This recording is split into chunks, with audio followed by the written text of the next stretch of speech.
Afternoon, evening, good luck, everyone. Don't know when you're watching this, but it's welcome to the S.H.O.P, the social hub of positivity, here in the wonderful Emery Gate, here in the wonderful Chippenham town. Chippenham town! I have got someone I've known of and have associations with for many years now, but I was more than delighted to hear that amongst her many talents, she has become something of an author. So without further ado, I want you to meet this wonderful person, Lucy Whitfield. Come on, Lucy, how are you? Not bad. You? I'm very good. Looking wonderful. I love the brooch. I'm a brooch, not a brooch. What is the pendant? Because my wife is very keen for me to mention this. It's smart jewellery. It's actually a fitness tracker. Is it? Yeah. Wow. So it tracks my steps and any exercise I do, and it can track my sleep patterns and those sorts of things. Like, you can wear it on your wrist and you can put it to your clothing. I just thought it was a really cool idea. That's a brilliant idea, but I thought it was just a beautiful piece of jewellery. Yeah, Sorry. it really is a beautiful piece of jewellery. Well, it's a beautiful. But who made it? What is it? It's Oh, a right. Croatian design. It's Yeah, a Croatian I think design. It's Croatian design. I think it's an American company. Right. But Same they're thing. called Bella Beat. Bella Beat. Well, yes. fair play to you, fair play to the Croatians. We like a good Croatian around this household. Am I right? Poor Dan.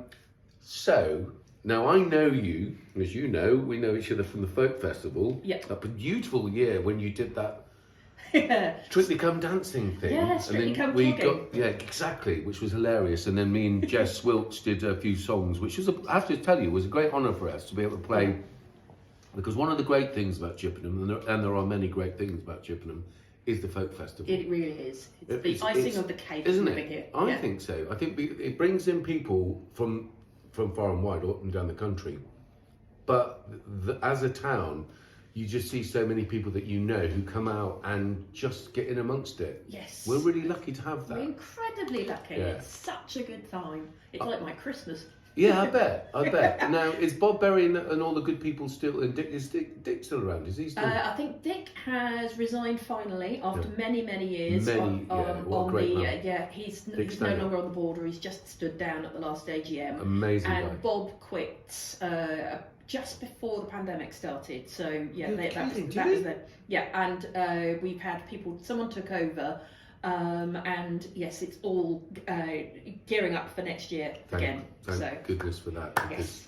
Well done. It is absolutely. I think it is. It's fair to say it's one of the jewels in the crown of a community, and quite unique for this area as well. It's known the country over, but it's great. So what's your role in that? I run the schools day mostly. Good. So I get all all the kids involved and run that. That's fantastic. And occasionally you see me hopping up and down in the high street in a stupid apron. No, I don't mind the stupid apron, but you also play lots of instruments as well. Yes, I do. And your wonderful daughter, is she still playing instruments? Yes, she's working for her grade 6 clarinet. Wow, really? Yes. Oh, well done. That's fantastic. She's 14 now and having a whale of a time. That's fantastic. Very good musician. Yeah. Well, I should hope so. She's got no much chance of not being around you, is she? Now, what also has drawn my attention, coming to our wonderful shared space, this hub of positivity, is seeing your books. Do tell, you wonderful thing. How did you get? Would you what's like going to on? see? Shall I put show them up them to the camera? Yeah. So yes, my books. These are home produced, but pretty well produced, I think. Yeah. I used to work as a magazine designer, as one of my jobs I've done over many years now. And I work as a local historian and a genealogist, but my special interest is women's history and pulling out stories of women's history that aren't necessarily about suffragettes, because that's what everyone thinks of when they think of women's history, and sort of women's lib and equal rights movement. Yeah. But actually looking at what ordinary women who weren't fighting and for equal rights were doing at different times. Scientists, for instance, because there's a lot of unheralded female scientists. Yes, there are. In our country, yes. In our world. Well, yes, look at Rosalind Franklin. Yeah, that's it. So Rosalind, tell other people who don't know about Rosalind. Rosalind Franklin actually discovered the structure of DNA. Yeah.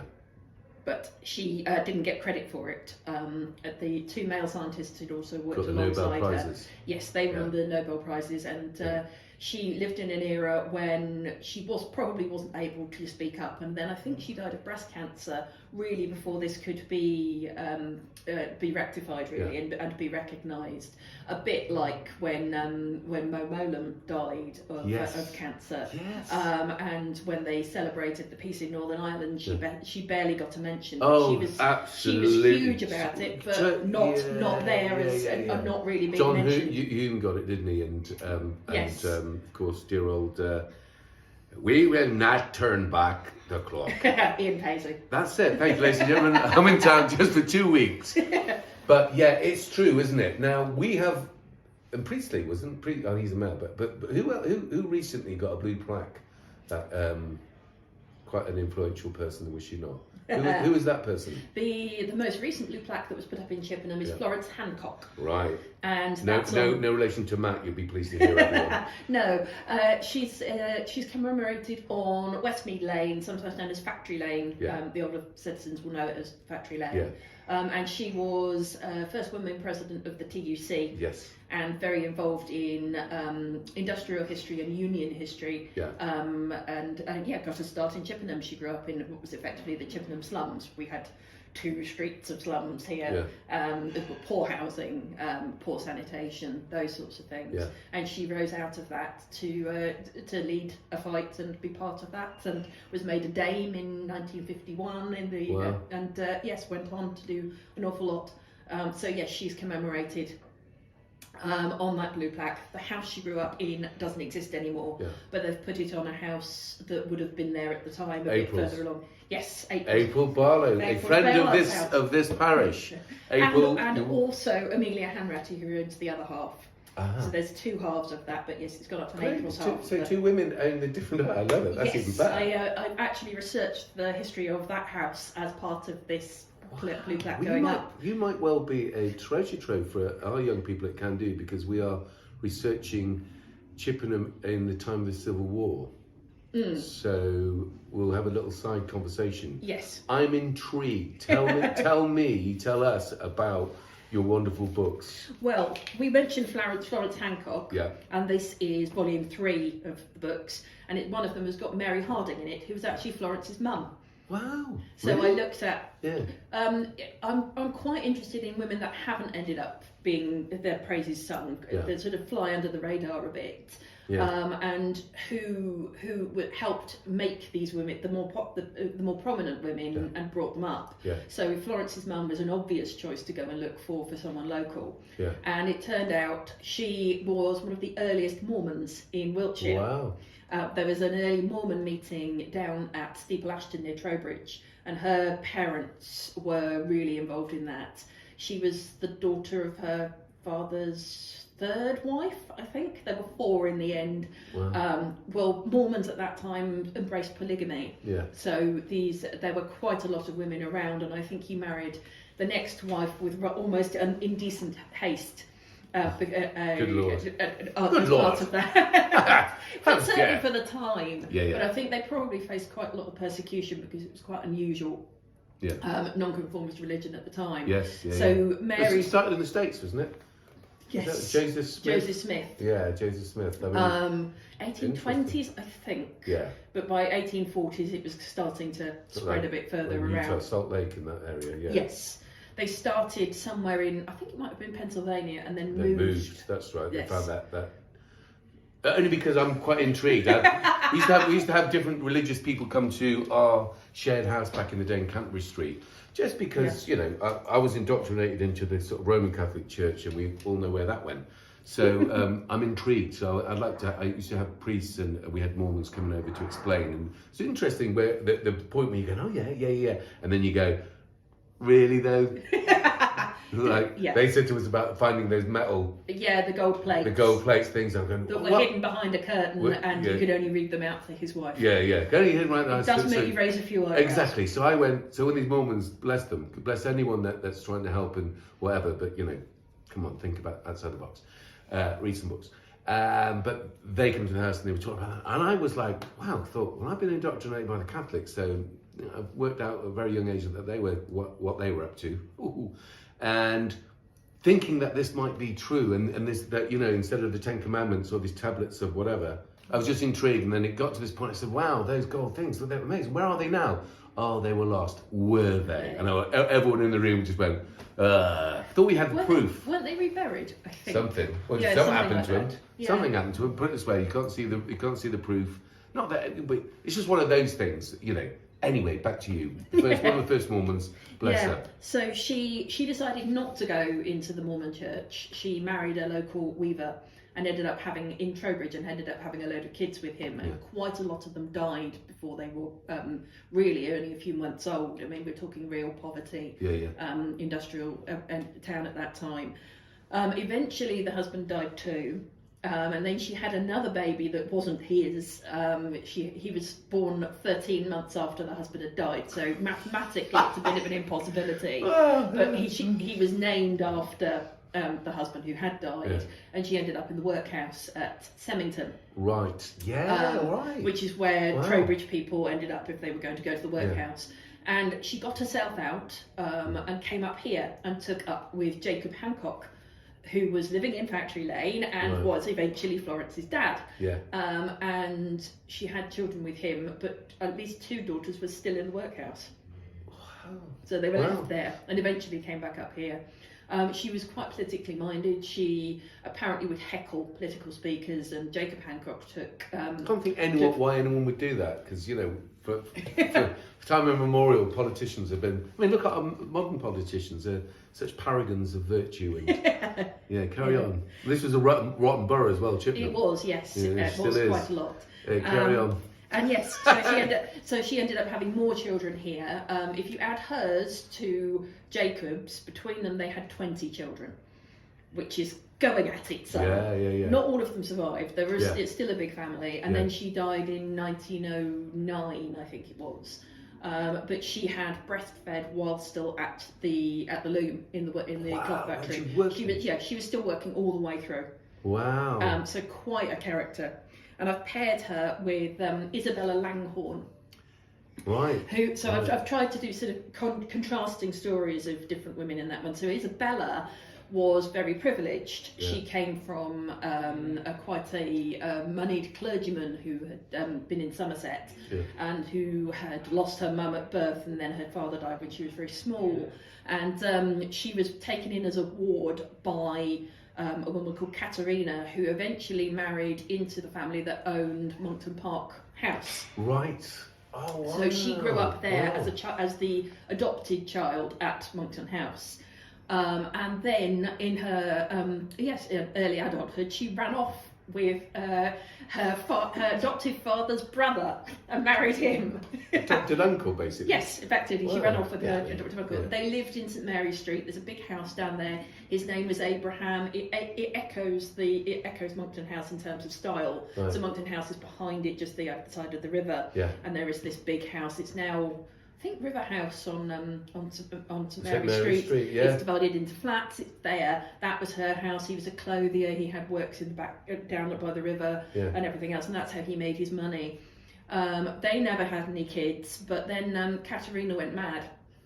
What? She basically had some mental health problems, was taken into asylum, and her husband, whose name was Edridge, he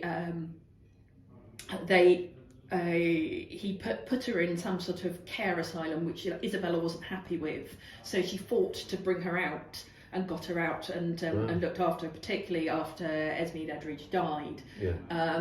She was able to bring Katerina out and care for her herself. And then she went over and lived at Box.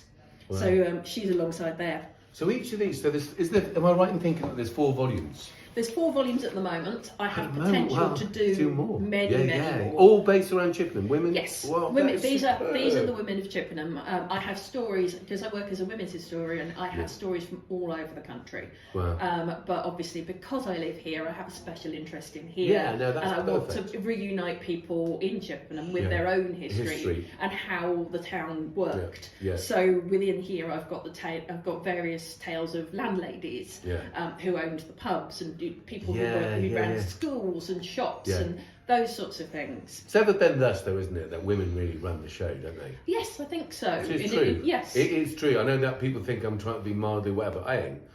I've known it for years, and the sooner most males get onto this, they realise and go, "Hey, wait a minute, what's going on here?" Tell you what's going on here, we would be finished as a species, not because of procreation. I'm on about just how the brain appears to work and what we respond to and what we're pre-designed to respond. And I think that women seem to have had, and hence they've been persecuted throughout history, actually, hence witches and stuff. I mean, Yes. think of that as a... Yeah, very much. I've not found a witch trial here yet, though.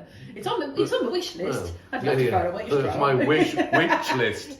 Witch list? The witch list. Oh, the witch list. Yes, it's my wish list. On the witch list. Try and say that when you've had a few witches. I just read the other day something I thought was really important. Like, it said stop calling it like burning witches, call it burning women. Yes. Because when you say witches, Witches, you it think sounds like exactly it's right. someone's Yeah, that's when interesting. you realize that Yes. those It's are it's women. quite often it's wise women and educated Yeah, women, women who have who- some herbalists, knowledge, who scientists of some people sort. are scared of because Yeah. they don't understand what they know. Oh my goodness, it's still going today. When people are scared of what they don't know or don't understand, they'll do Yes. anything to destroy their reputations or anything else. Am I right, everyone? I certainly am. There's 4 of these, you're going to do some more. Do you ever do tours? I do talks. Yeah. I generally talk to, so far, women's institutes Yeah. and family history Yeah, societies. yeah. I've done a bit of work with after-school clubs around Perfect. cooking historically, so Perfect. making food that people in the old days would have eaten. Right. Kids love that. Yeah. So we could do that. What about the Civil War time?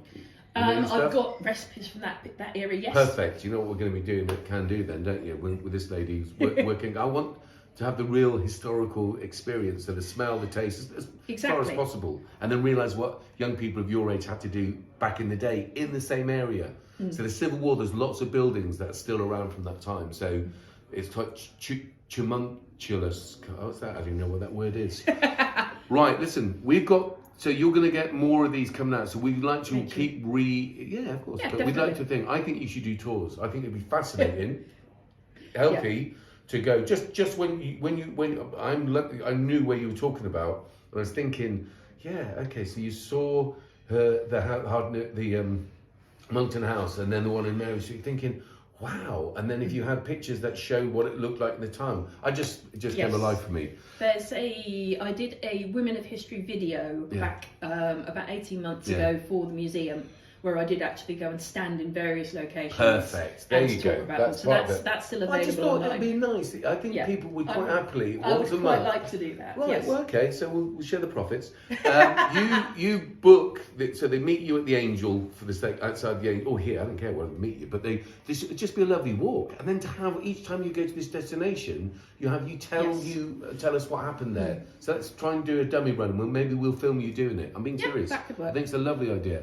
The other thing I was going to say, isn't it funny, because did you see the beautiful poppy display that I did. Yes. the 4 Women's Institute organisations did? Yes. Now, if that's I've not... talked to Fusion Bells and I've talked to Harden Hewish. Yeah. So yes. The idea as a symbol, now, whatever people think, and I'm totally against violence and I'm totally against war. So people might say, well, why did you have the display in your shop? A, because it's in the centre of the town and lots of people pass it. B, I think you always honour the dead. You honour the soldiers that are for whatever reason, and we could go into history about justification for war. There haven't been that many. And my father was in the military, my grandfather, etc., my brother. My grandparents too. When you look at their what they were put through, and I mean put through because it was no excuse most of the time, you kind of think, well, I'm going to stand and respect those people, those ones that never made it back on the 11th.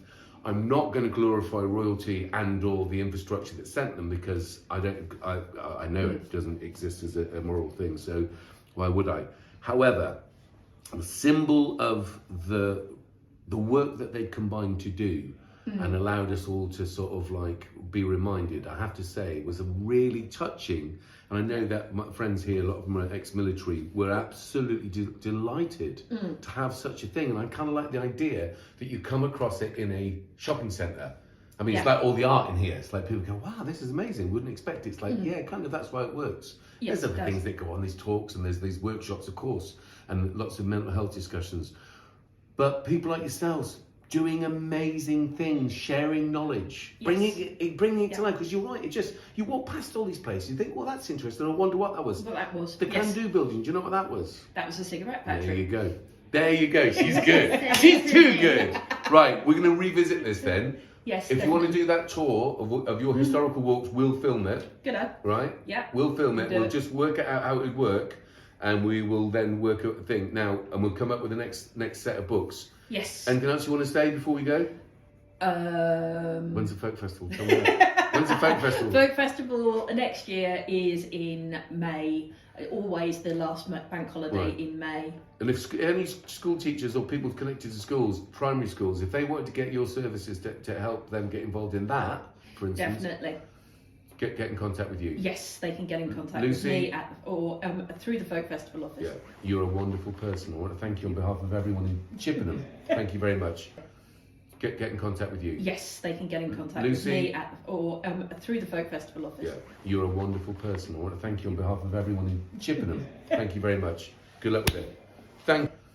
Get in contact with you. Yes, they can get in contact Lucy? with me or through the Folk Festival office. Yeah, you're a wonderful person. I want to thank you on behalf of everyone in Chippenham. Thank you very much. Good luck with it. Get in contact with you. Yes, they can get in contact Lucy? with me or through the Folk Festival office. Yeah, you're a wonderful person. I want to thank you on behalf of everyone.